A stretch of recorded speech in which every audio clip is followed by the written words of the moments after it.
Non, pas ça, a-t-on envie de crier. 5 heures du matin, un grand crack, un afflux de très mauvais souvenirs. L'arrivée est à moins de 2000 milles, et voilà notre Bilou national à nouveau confronté à des problèmes de quilles.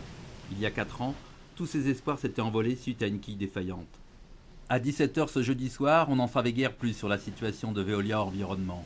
Il continuait sa route à 10 nœuds de moyenne, poussé par un fort flux de sud-ouest de 25 à 30 nœuds. Ce flux, Armel Lecléache espère bien le rejoindre très prochainement. Lorsqu'il a été joint à la vacation, l'actuel troisième ne connaissait rien des infortunes de son voisin de ponton. C'est en effet à Concarneau que Veolia Environnement et Britair ont fait toutes leurs préparations pour ce Vendée Globe.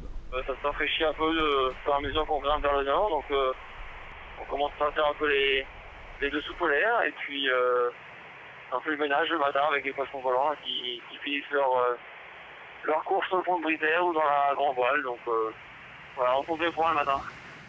Armel avait traversé le poteau noir à 10 nœuds de moyenne, c'est loin d'être le cas pour Sam Davis et Marc Guillemot. Dans les petits airs du pot, leur vitesse flirte le plus souvent avec les 4-5 nœuds, ce n'est pas jour de grève pour autant.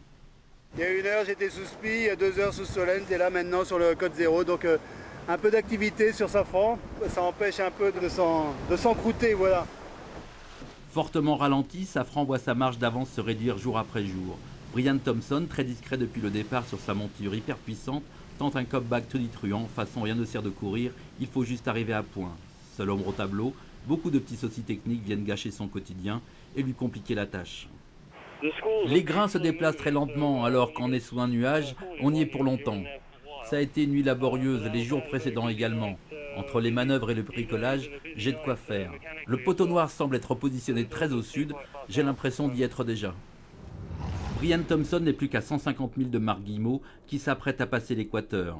Une chose faite sur les coups de 3 heures de l'après-midi pour Sam Davis. Elle renoue avec l'hémisphère nord en 4e position.